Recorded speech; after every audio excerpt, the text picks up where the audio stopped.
Hi, I'm Michael, and this is California. And as we approach the end of July, Congress will be coming back into session for a short period of time before their summer recess starts in August. And given the fact that many of the temporary CARES Act policies that were implemented to help us through the pandemic and the lockdown will be expiring by the end of this month, these next 2 weeks will be extra important and possibly historic because it's in these few weeks that Congress needs to get their act together and work out a consensus on what types and how much assistance there will be for Americans who are still unemployed, still stuck at home, and still getting sick, likely through the rest of the year. So today we're going to cover what are some important things to expect in the next stimulus package and in the next couple of weeks what we could possibly see. But before we do that, if you like this information, if you find it interesting, if you find it helpful, please don't forget to like and subscribe. That way you can get updates when our newest and most informative videos become available. Of course, the first and most flashy of benefits that will be included in the next stimulus package is likely to be some sort of direct payment. Whether it's a recurring stimulus check or a one-time payment like previously, this is very likely because it's one of the most popular benefits and helped out a lot of people through the most difficult part of the first wave of the first lockdown, once it actually got out to the people. Additionally, seeing the current polling numbers for the president, it couldn't hurt for people to get some free money via check with the president's name on it. Again, the question is, how big will the check be? Previously, proposals had included $1,200 checks, $2,000 checks, or even $4,000 checks. But this will be something that Congress will have to fight out over the next few weeks. Of course, Republicans want a check to be big enough to support people, but not so big as to dissuade them from going back to work. And Democrats, well, they seem like they want something that is similar or akin to a temporary universal income. So needless to say, they got a lot of working out to do over the next couple of weeks. Additionally, there are some questions about who will be eligible for these checks, and will it include some of those groups of people who were excluded from the last round of stimulus checks, or will it mainly focus on those folks, those households under $40,000 a year who have been getting hit the hardest by the lockdown and the pandemic?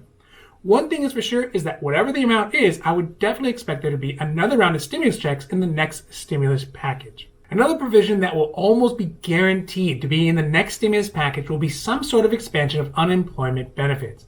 Unemployment is still at record high, and it'd be disastrous to the already hurting economy to cut out the only source of income that many Americans are receiving at this moment.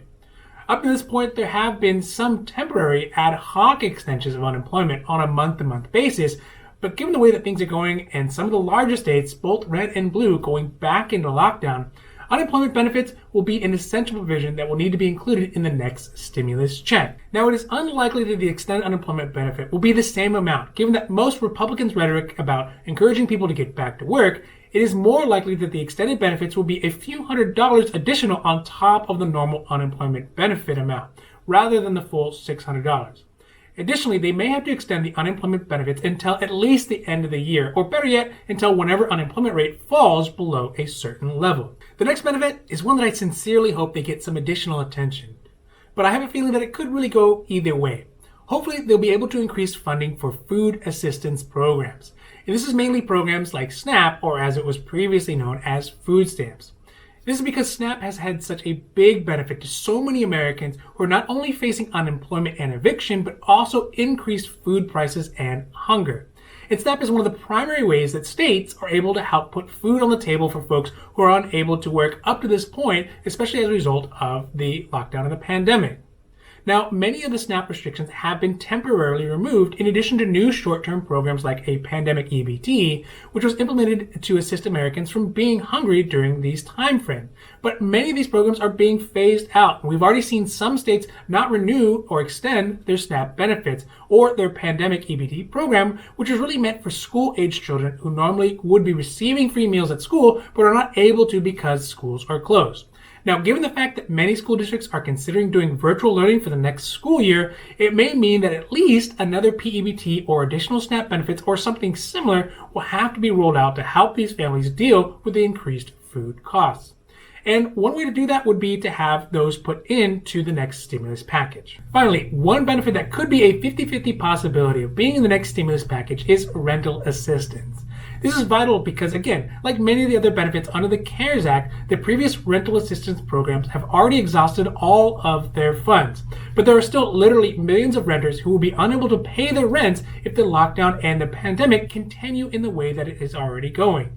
Currently, the moratorium on evictions will be coming to an end in the next month or two, and without the extension of these protections and additional money to help them pay their rents, we may be thrust into a housing crisis on top of our current health crisis, stuck between an even bigger economic crisis. So I cannot imagine a situation where Congress would not include some assistance for renters in the next stimulus package.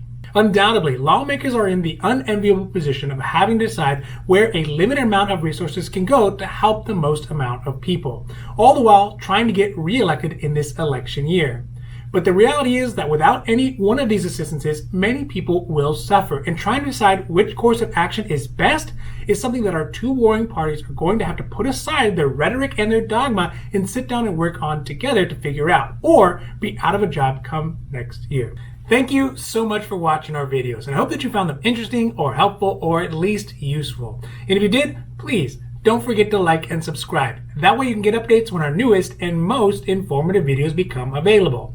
Also, if you have any comments or questions, leave them down below. We love to see your comments and questions, and we'll be happy to make a new video or a new post as soon as we can to go over them. Now finally, we here at California, we know health insurance. So whether it's private health insurance or Covered California or Medicare or Medicaid or Medi-Cal or even health insurance for a small group, we know health insurance. Because I know it can be very complicated coming out of your work insurance and going on to private insurance. Or maybe you're turning 65 and you're trying to figure out what are the best Medicare options for you that fit your needs as well as your budget. Or maybe even you're coming out of a government program like Medicaid or Medi-Cal, and now you have to find health insurance on the private side. We can help with all of that. So if you have questions about your healthcare, leave those down below. We'll be happy to make a new video or post for that as well. Now, other than that, I am Michael, and this is California, wishing you a happy, healthy day.